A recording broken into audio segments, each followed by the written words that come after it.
나사렛 예수 그리스도의 보혈로 덮노라. 나사렛 예수 그리스도의 보혈로 덮노라. 아멘. 우리 인사하겠습니다. 주님과 함께 즐거운 설 명절 되세요. 시작. 예. 하나님께서 저희들을 택하셨습니다. 하나님의 자녀로. 그리고 언약의 말씀을 주셨습니다. 그 말씀을 주신 것은 그 말씀을 통하여 깨달아서 열매 맺는 삶을 살라고. 이게 성경 189장을 통하여 요약하면 이렇게 떨어집니다. 그럼 무슨 열매를 맺고 살아야 되냐? 성령의 열매를 맺는 삶을 살아야 된다라는 얘기입니다. 바울이 갈라디아의 그리스도인들에게 뭐라고 얘기합니까? 성령의 열매를 맺으라 이렇게 얘기합니다. 사과나무에는 사과 열매가 열리고 포도나무는 포도가 열리듯이 그리스도인들에게는 성령의 열매가 열려야 한다는 얘기죠. 그런데 성령의 열매는 어떤 것일까? 성령의 열매 하니까 조금 좀 특별한 것이겠지라고 생각하신 분들도 있을 거예요. 갑자기 황홀경에 빠진다든 등 신비로운 천국을 경험한다는 것. 아니면 조금 로또라도 당첨이 돼가지고 이렇게 하나님이 주신다. 이런 생각도 하실 수도 있어요. 그것은 성령의 열매가 아닙니다. 바울이 말하는 성령의 열매는 우리의 일상 속에 있다라고 말씀하고 있습니다. 오늘 본문을 세 번역으로 한번 보도록 할게요. 그러나 성령의 열매는 사랑과 기쁨과 화평과 인내와 친절과 선함과 신실함과 온유와 절제. 이해하기 쉽게 세 번역으로 번역을 했습니다. 2025년 이 설 명절에 성령의 열매로 가득한 여러분의 설 명절과 2025년 한 해가 되시기를 간절히 축원합니다. 그러면 성령의 열매란 뭐냐? 오늘 우리는 갈라디아서 5장 22절에서 23절의 말씀을 통해서 성령의 열매에 대해요 우리가 깊이 이 말씀 하나하나를 열매를 살펴보려고 하는데, 성경은 이 성령의 열매를 통해서 우리의 삶이 어떻게 변화되고 하나님께 영광을 돌릴 수 있는지를 보여주는 말씀입니다. 그래서 성령의 열매는 단순히 우리가 노력해서 맺는 열매가 아니라 성령님께서 우리의 삶 속에서 이루어 가시는 결과가 성령의 열매라는 얘기죠. 그렇다면 성령의 열매란 뭐냐? 열매는 여러분 나무가 이렇게 성장하잖아요. 성장하고 맺는 것이 뭡니까? 열매입니다. 이게 결과물이 되는 것이죠. 마찬가지로 성령께서 우리 안에 거하시면서 역사하실 때 우리는 그분의 인도하심을 따라서 성숙한 신앙인의 삶을 살아가게 되는 것이죠. 그래서 오늘 이 말씀을 통해서 성령의 열매가 지금 내 삶 속에, 우리의 삶 속에 구체적으로 어떻게 나타나는지를 우리가 살펴볼 수가 있습니다. 첫 번째 성령의 열매는 시작점이 뭐예요? 사랑이잖아요. 사랑. 본문의 성령의 열매를 나열하면 가장 첫 번째를 사랑에 둔 이유가 있지 않겠어요? 이것은 모든 열매의 기초가 무엇이기 때문에? 그렇죠. 사랑임을 보여주는 거죠. 예수님께서 율법의 가장 큰 계명이 두 개가 있다라고 얘기하잖아요. 첫 번째는 하나님을 사랑하는 것이고 두 번째는 이웃을 사랑하는 것이라고 이렇게 강조하십니다. 자, 본문 마태복음 22장 37절 39절을 천천히 보겠습니다. 시작. 예수께서 이르시되 내 마음을 다하고 목숨을 다하고 뜻을 다하여 주 너희 하나님을 사랑하라 하셨으니 이것이 크고 첫째 되는 계명이요 둘째도 그와 같으니 내 이웃을 내 자신같이 사랑하라 하셨으니 아멘.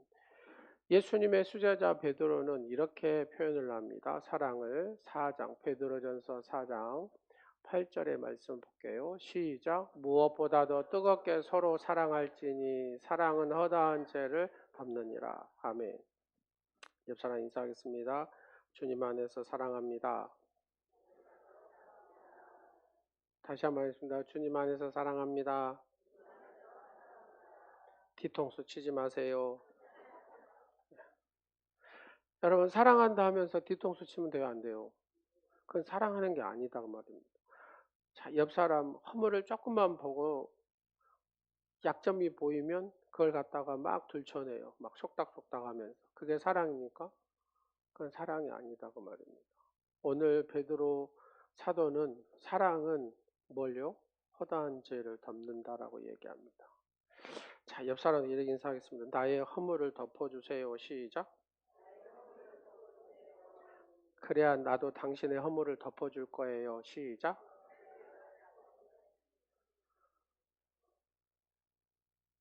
이거는 세상 사람 다 할 수 있는 거잖아요. 그죠? 그죠? 그래, 안 그래요? 세상 사람들, 나는 당신이 나를 안 덮어줘도 나는 당신의 허물을 덮어줄게요. 시작. 예, 막 목소리가 아까는 좀 큰 것 같은데 막 서서히 들어가고 있어요.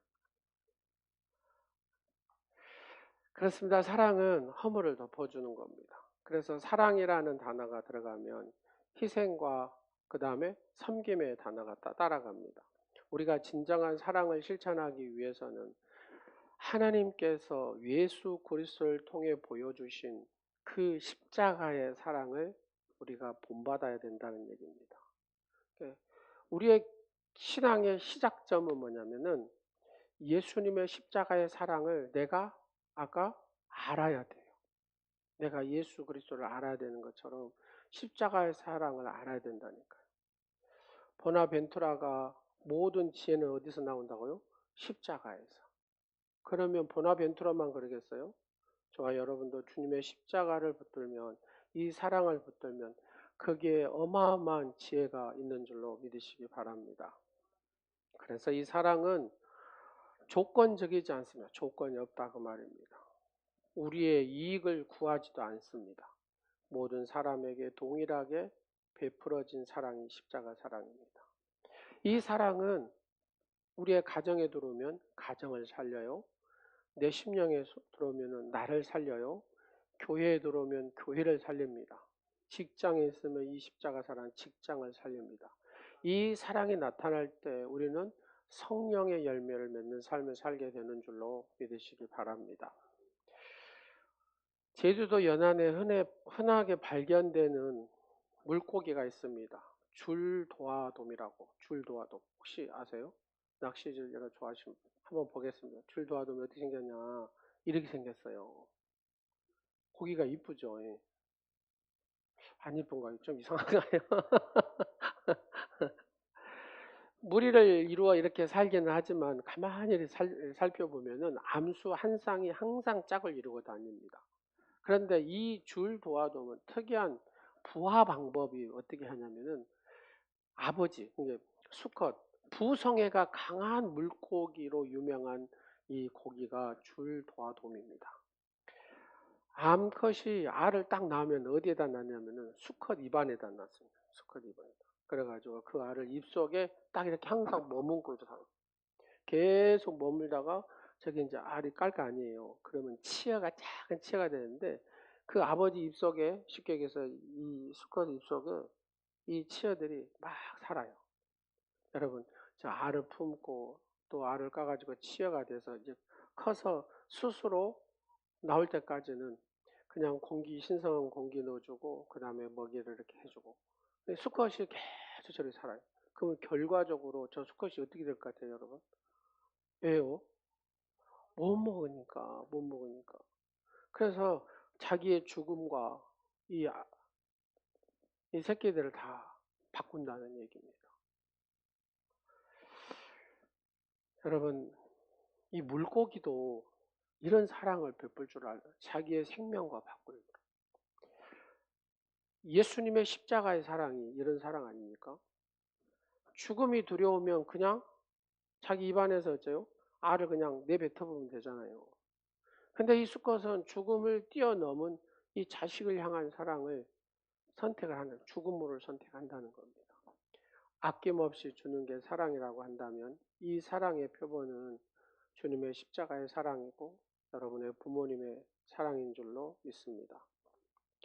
제가 고아가 되다 보니까 갈 곳이 없어요. 예, 갈 곳이 없어요, 진짜로. 어머님이 딱 돌아가시니까 구심점을 딱 잃어버리고 갈 곳을 잃어버리더라고요. 사랑하는 여러분,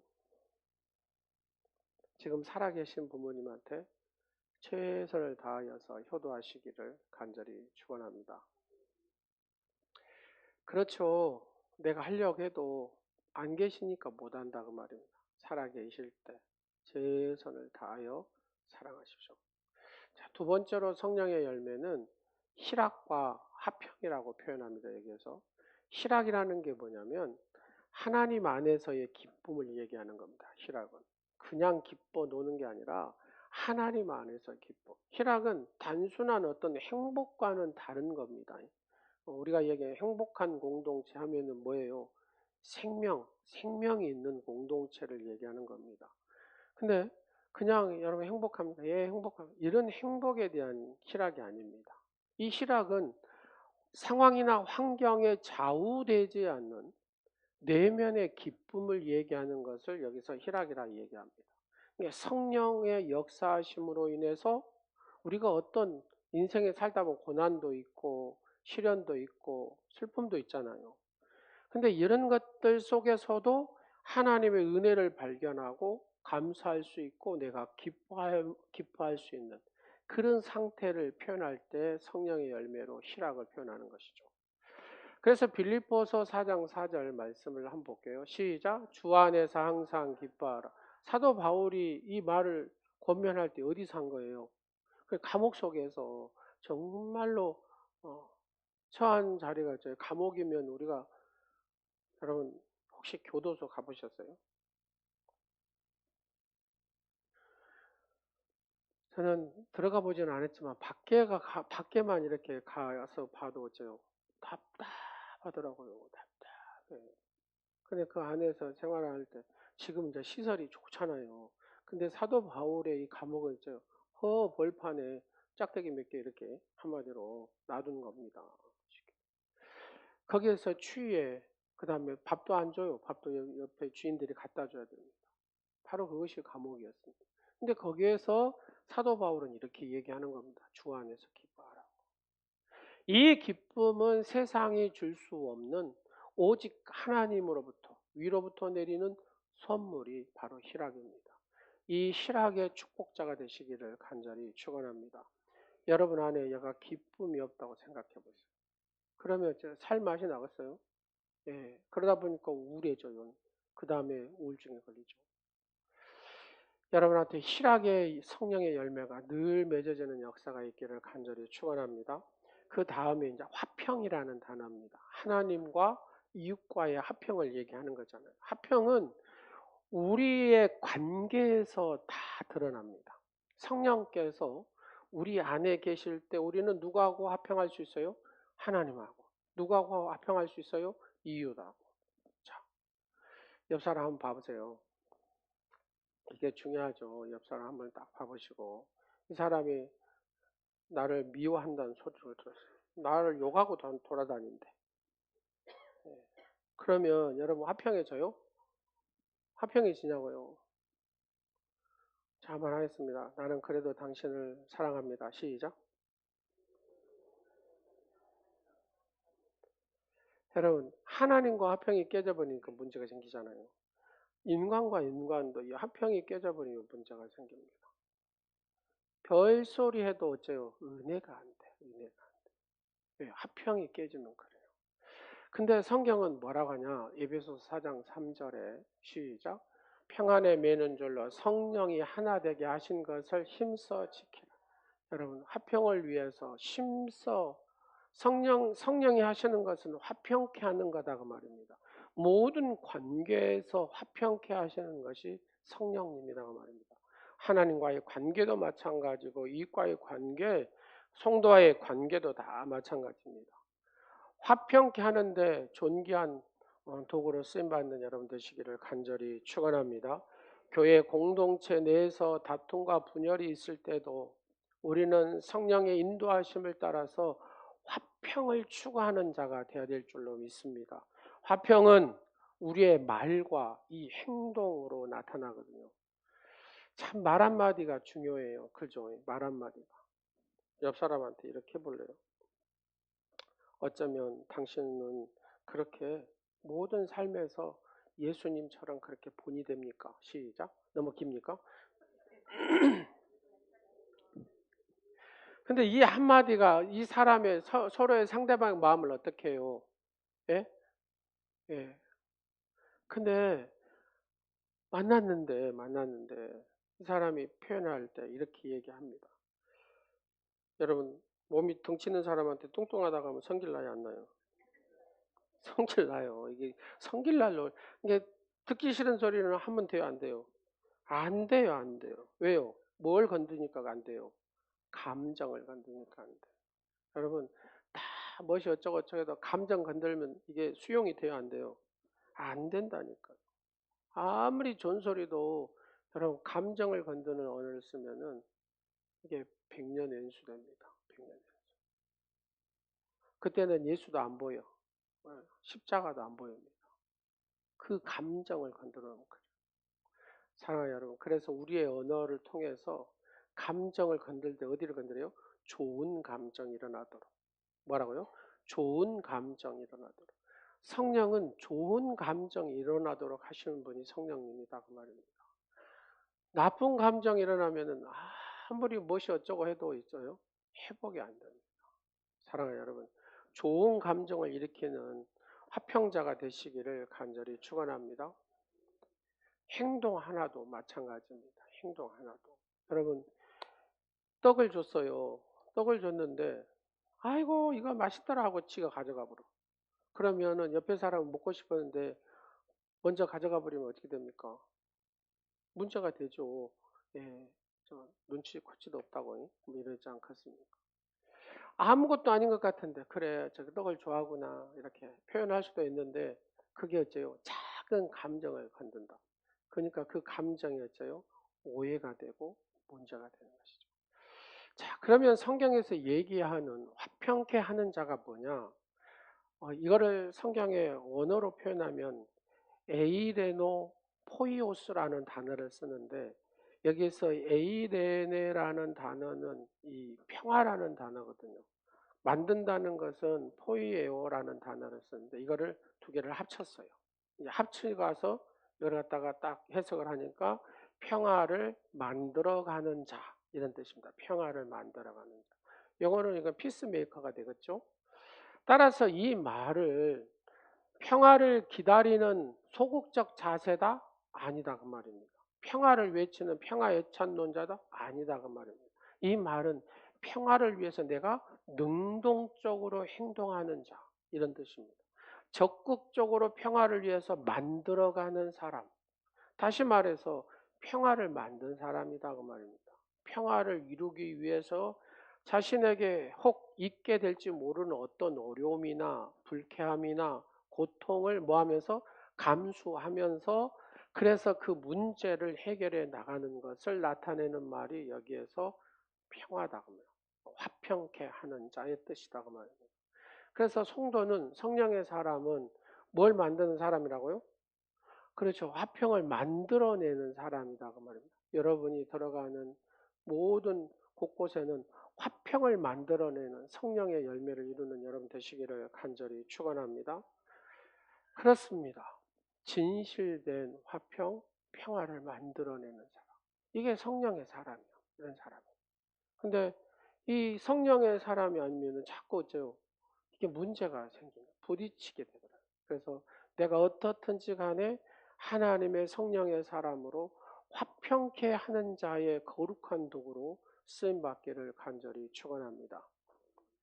세 번째로 단어가 오래 참음과 자비와 양선. 이게 위에서부터 쭉 연결이 됩니다. 가만히 여러분 설교를 들어보세요. 연결이 돼요. 오래 참음, 참을성과 인내를 말하는 거잖아요. 성령의 열매를 맺는 삶은 어려운 상황 속에서도 믿음으로 기다리는 삶이죠. 기다리는. 여러분, 누가 천국에 들어갑니까? 그렇죠. 오래 참은 사람이죠. 에이 하고 한 사람은 절대로 천국 못 갑니다. 이 사람. 왜 못 갑니까? 못 참아요. 못 참으니까 자기 하고 싶은 대로 해버려. 그러면 어째요? 천국에 못 갑니다. 천국은 주의 말씀을 붙들고 주의 뜻을 따라서 참는 자가 오래 참는 자다 그 말이에요. 하나님께서 우리를 기다려 주시잖아요. 예수님 우리를 기다려 주시잖아요. 우리도 사람들을 향해서 인내하며 그들을 기다릴 수 있어야 된다. 이게 오래 참음이다 그 말입니다. 사랑하는 여러분, 우리 주님이 참으신 것처럼 우리도 참고 기다릴 때 하나님은 합력하여 선을 이루시는 줄로 믿으시기 바랍니다. 근데 이 오래 참음과 연결된 단어가 뭐냐면 자비입니다. 자비. 자비가 뭡니까? 다른 사람의 연약함이나 부족함을 뭐 해주는 사람? 품어주는 사람.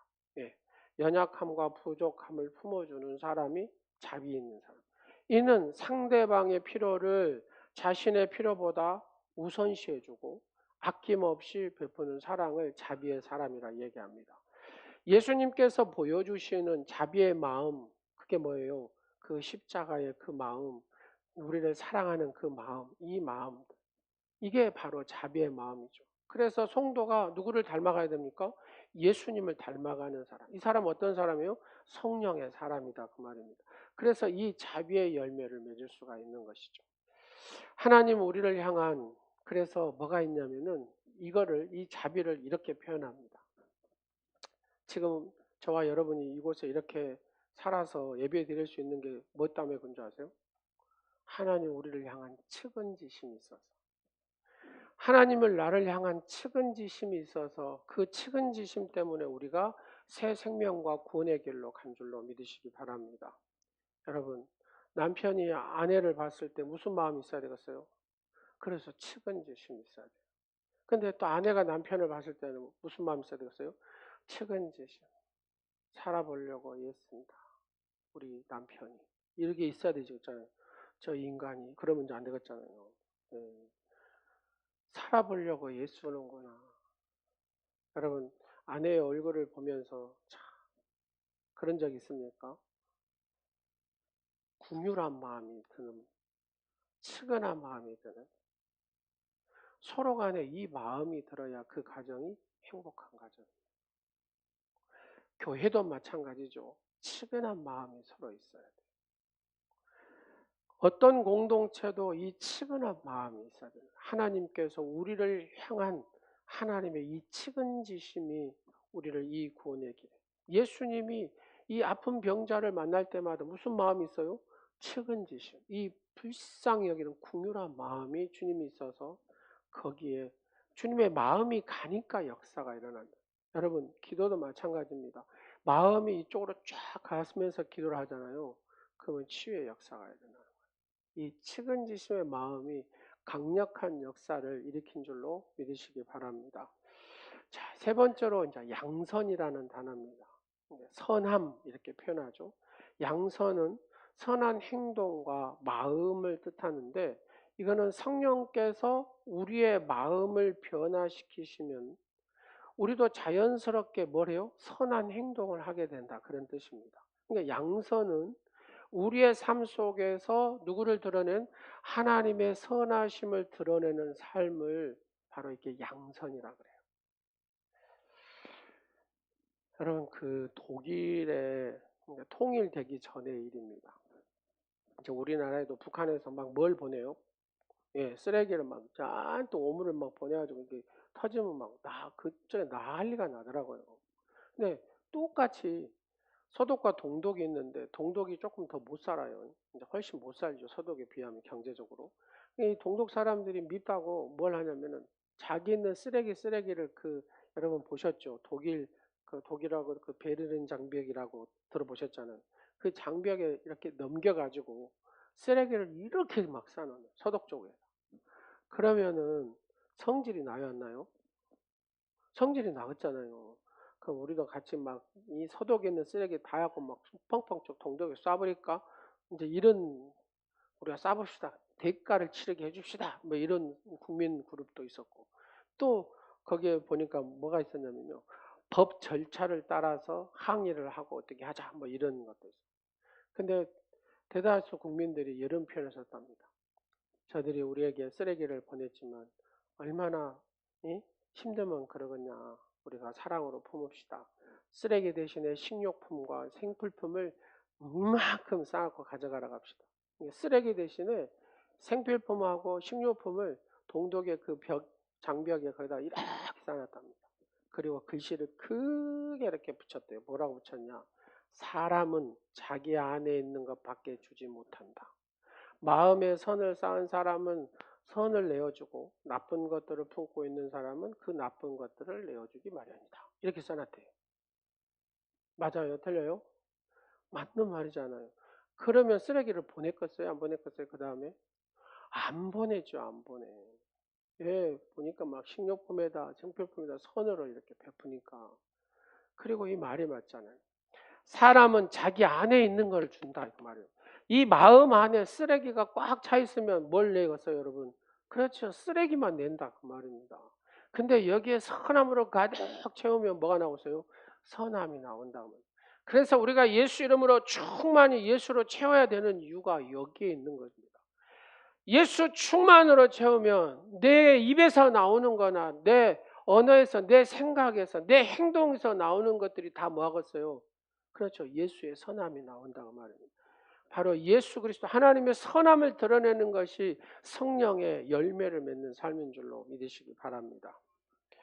마지막 네 번째로 충성과 온유와 절제 얘기입니다. 충성은 하나님께 대한 믿음과 헌신을 말하는데 성령의 열매를 맺는 사람은 자신의 삶을 통해서 하나님께 충성을 다하는 거다 그 말입니다.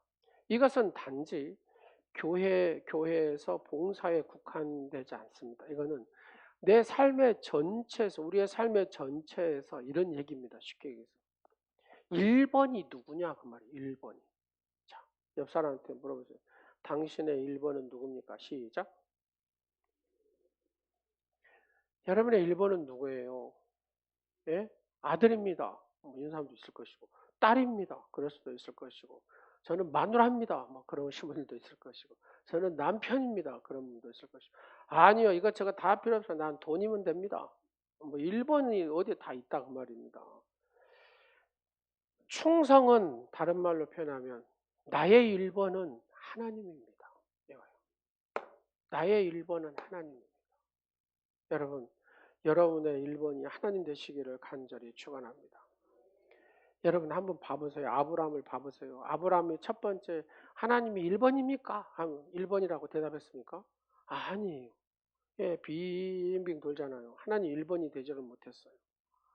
먼저 먹고 사는 거에 거기에 그냥 마누라도 팔아버리고 막 이러잖아요. 쭉 이런 과정 저런 과정 하다가 결국 창세기 12장에서 시작해갖고 22장에 가가지고 하나님이 1번이 됩니다. 그게 뭐예요? 이삭을 번제로 드리는 거잖아요. 여러분 그래서 아브라함이 뭐가 돼요? 열국의 아비가 되더라는 겁니다. 다윗을 한번 봐보세요. 다윗도 보니까 어렸을 때부터 쭉 말씀에 홀려 뭐 이 양을 이렇게 치면서도 막 소금을 타고 하나님을 찬양하고 쭉 이렇게 하면서 왕의 기름을 쫙 부음을 받잖아요. 근데 다윗의 삶을 쭉 한번 봐보세요. 언제 다윗이 하나님 1번이 되냐면요. 엔게디 그래서 엔게디. 엔게디 폭포의 물이 쫙 흐르는데 그 물을 탁 마시면서 하나님 내가 무엇이 간데 이와 같은 물을 주시나이까 막 고백하면서 하나님을 쫙 찬양하거든요. 장로님이 그런 얘기를 하시더라고요. 목사님 세상에 좋은 거 그렇잖아요. 좋은 거 보기도 시간이 짧은데 내가 나쁜 거 보고 살겠습니까? 공감이 돼요. 여러분 좋은 것만 좋은 얘기만 해도 짧아요. 여러분 생각 금방 가버립니다. 예. 제가 사역할 날이요. 지금 이렇게 쭉 앞으로 사역할 날이 더 짧습니다. 훨씬. 여러분 우리가 살아갈 나이가 훨씬 짧습니다. 지금 이래저래 시간을 우리가 낭비할 때가 아니다고 말입니다. 정말로 주님 앞에 딱 섰을 때 내가 그래도 최선을 다하고 주님 왔습니다. 이렇게 고백할 수 있는 저와 여러분 되시기를 간절히 축원합니다. 그래서 하나님이 1번이 되는 삶을 사시기를 간절히 축원합니다. 하나님을 1번으로 모신 사람은 누가 책임져요? 하나님께서 책임져요. 여러분이 하나님이 2번, 3번, 4번에 두면은 우리는 어째요? 우리의 인생도 2번, 4번, 5번이 됩니다. 그러나 하나님을 1번으로 두는 사람은 하나님께서 여러분을 1번으로 만드신 줄로 믿으시기 바랍니다. 자, 온유는 우리가 딱 온유, 이 사람은 온유한 사람 하면은 여러분 어떤 생각 듭니까? 말도 못하고 순한 사람, 뭐 이 정도로 생각하죠. 그게 온유가 아닙니다. 태도와 성품에서 나타나는데 온유한 사람은 철저히 자신을 낮추고 다른 사람을 존중해. 그럼 이 사람이 못나서? 아니요. 잘났지만 낮추고 존중한다고 말입니다. 왜요? 이게 하나님의 뜻이니까. 하나님의 뜻이니까 순종하기 위해서 자신을 낮추는 거예요. 말을 하고 싶은데 말을 안 하는 거예요. 왜? 하나님의 뜻이니까. 그래서 순종하는 거예요. 내가 하나님의 뜻이니까 내가 이 사람을 존중하는 거예요. 내가 힘이 있지만 조절한다 그 말입니다. 조절. 이 힘을 자기의 힘을 조절할 줄 아는 사람이 온유한 사람이다 그 말입니다. 왜요? 이게 하나님의 뜻에 따라서 자기의 힘을 조절하는 거예요. 여러분, 악한 자에게는 강하게 하는 거예요. 이게 온유다 그 말입니다. 예, 선한 사람에게는 자기를 더 낮추는 거죠. 이게 온유한 사람이다 그 말입니다. 자기 힘이 있는데 자기 힘을 하나님에 따라서 잘 조절할 줄 아는 사람, 이 사람이 성령의 사람, 온유의 성령의 열매를 맺은 사람이다 그 말입니다. 우리가 정확히 알아야 제대로 살지 않겠습니까? 마지막으로 이게 연결이 뭘로 됩니까? 절제로 되잖아요. 절제는 성령의 열매 중에서 마지막으로 나열된 매우 중요한 열매가 절제입니다. 우리 자신을 통제하며 내 자신을 통제하는 거잖아요. 이 절제가. 뭐 하기 위해서요? 하나님의 뜻에 맞게 하기 위해서. 하나님의 뜻에 맞는 삶을 살기 위해서 나를 통제한다 그 말입니다. 세상 유혹 속에서 나의 뭘 지키기 위해서요? 이 믿음을 지키기 위해서. 그래서 하나님 앞에 헌신한 삶을 사는 게 이게 절제다 그 말입니다. 여러분, 꽃씨를 뿌리는 부인이 있었습니다. 이 부인은 여행을 다닐 때마다 항상 이 가방에다가 꽃씨를 가득 채우고 다니면서 도로에다가 그러면서 이렇게 꽃씨를 뿌리는 거예요. 이렇게 쫙 꽃씨를 뿌려요. 그러니까 사람들이 그 여인을 볼 때 어떻게 생각하냐? 바보 아니야? 이런 거. 조금 정신적으로 떨어진 사람 아니야? 이렇게 본다는 거예요. 그래서 하도 궁금하고 그 어마어마한 이 꽃씨를 계속 여행하면서 걸으면서 이렇게 뿌리고 다니니까요. 그래서 왜 꽃씨를 뿌리냐고. 당신은 이 길을 한 번도 안 올 수도 있지 않냐고. 그러니까 이 여인이 하는 말이 이렇게 얘기했답니다. 웃으면서 나는 아마 다시는 이곳에 오지 않을 거라고. 그러나 봄은 반드시 찾아와서 뭐 한다고요? 꽃을 피운다는 겁니다. 이곳을 지나는 사람들이 이 아름다운 꽃을 바라볼 수만 있다면 저는 그것으로 만족합니다 라고 얘기합니다. 누군가가 심지 않으면 꽃이 피지 않습니다. 심으면 언제나 분명히 꽃이 피고 열매를 맺습니다. 사랑의 씨를 뿌리고 실학의 씨를 뿌리고 화평의 씨를 뿌리고 오래 참음의 씨를 뿌리고 자비와 양성과 충성과 온유와 절제의 씨를 뿌릴 때에 그게 뒤로 열매로 맺어지는 역사가 있는 줄로 믿으시기 바랍니다. 30배, 60배, 100배의 열매를 맺게 내가 뿌려야 된다는 겁니다. 내가 섬길 때, 내가 희생할 때 뿌리지 않으면 절대로 열매를 거두지 못한다는 얘기죠. 사랑하는 여러분. 그래서 성령의 열매는 우리의 또 노력만 가지고도 다 되는 게 아니다가 말입니다. 성령께서 우리의 삶 속에서 역사하시도록 그 성령님을 존중하고 성령님을 극대화시키고 성령님을 잘 모셔드릴 때에 성령님은 내 안에서 나를 더 성숙한 그리스도인으로 만들고 하나님께 영광 돌리는 삶을 살 수 있도록 우리를 만들어 가신다고 말입니다. 그래서 그 성령님을 늘 내 입술로 고백하고 성령님을 모셔드리고 성령님이 나를 지배하고 성령의 열매를 맺는 삶을 살아갈 수 있도록 나를 만들어가는 것이 뭐냐면 하나님의 뜻에 순종하고 그 성령 앞에 늘 음성을 듣고 순종하는 삶입니다. 우리가 오늘 이 묵상한 성령의 열매, 단지 이론이 아닙니다. 내 삶 속에서 실제적으로 나타나는 열매가 이 9가지 열매입니다. 말씀을 마치도록 하겠습니다. 사랑하는 여러분, 이번 설 명절에 또 가족 친지를 다 만날 때 여러분 성령의 인도하심 속에서 순종해서 이 9가지 열매가 여러분의 삶 속에서 풍성히 맺혀지도록 힘쓰는 저와 여러분 되시기를 간절히 축원합니다. 기도하겠습니다. 거룩하신 성령 하나님, 우리의 삶 속에서 열매 맺게 하시는 은혜 감사드립니다.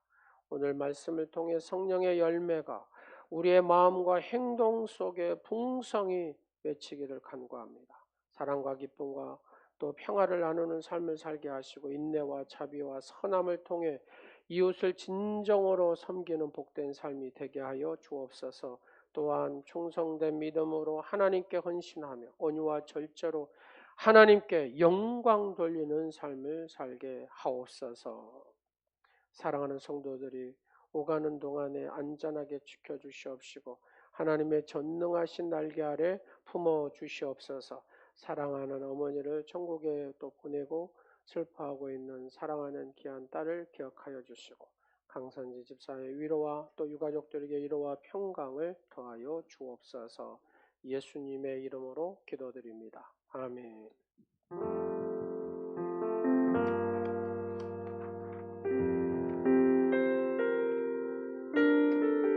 오늘 이곳에 계신 성령님, 오늘 이곳에 계신 성령님, 우리에게 말씀하시고 우리 가르치소서. 잠시만. 그 70세 이상 되신 어르신 한번 일어나 보실래요?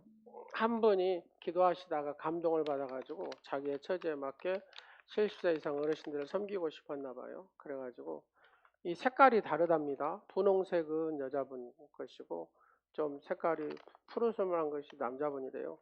그래서 70세 이상 일어나실래요? 네, 다들 일어나 보세요. 그대로 서 계시면 우리 같이 찬양을 하겠습니다. 다시 찬양하면서 자 뒤에 장로님, 권사님 딱 얼른 전달해 주시면 되겠습니다. 오늘 이곳에 계신 성령님, 오늘 이곳에 계신 성령님, 우리에게 말씀하시고 우리를 가르치소서. 같이 우리 맘 열어주시고 주의 빛으로 밝혀 우리를 인도하소서. 주님보다 앞서지 않고 겸손하게 주님의 말씀 기다리니 주님 손에 우릴 드립니다. 사랑으로 인도하소서.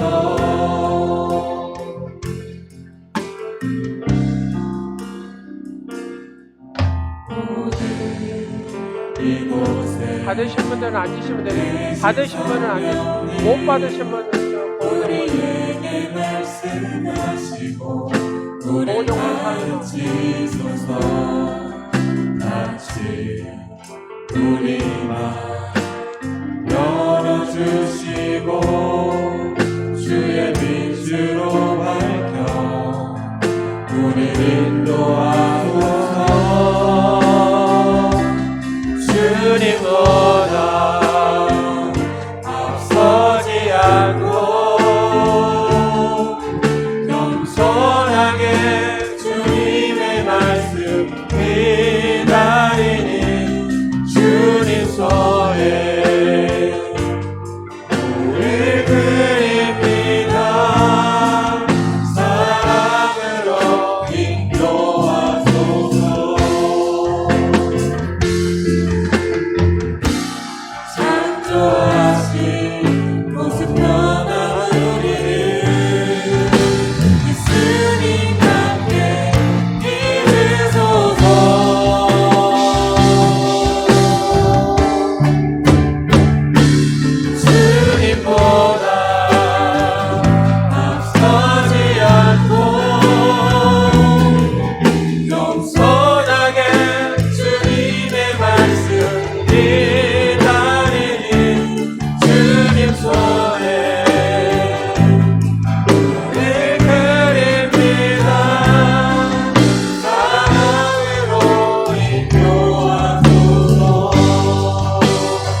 존귀하신 아버지 하나님을 찬양하고 경배합니다.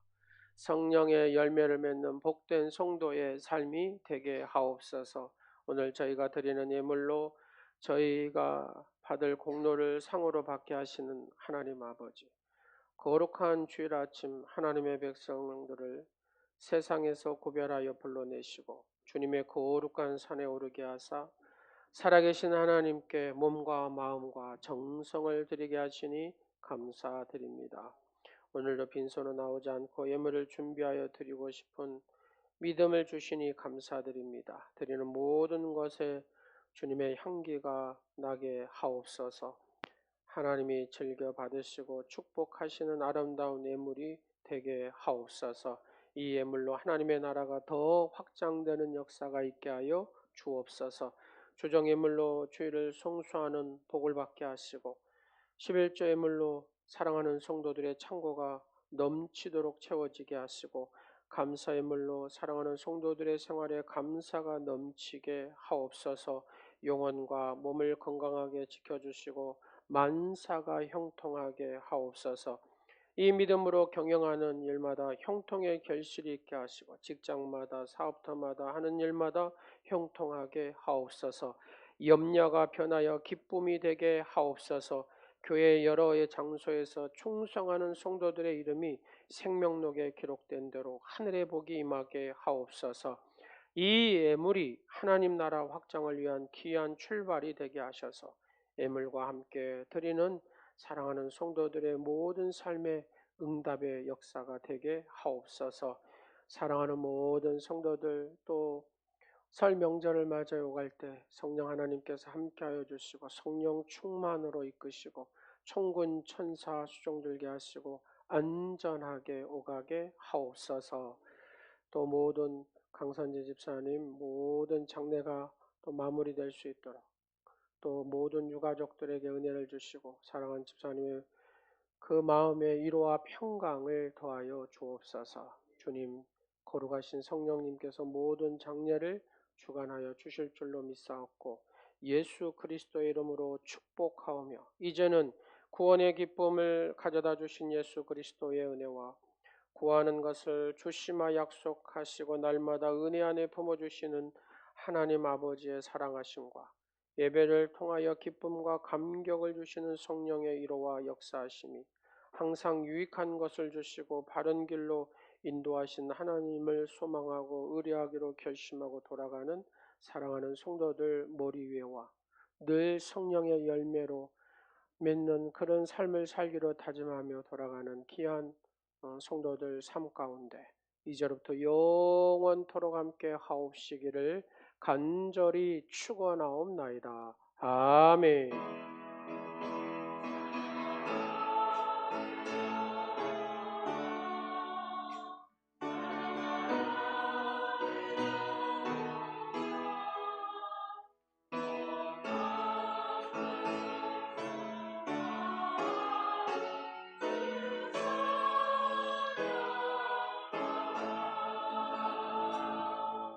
하나님께 영광의 박수 드리겠습니다. 교회 소식 주님 안에서 즐겁고 행복한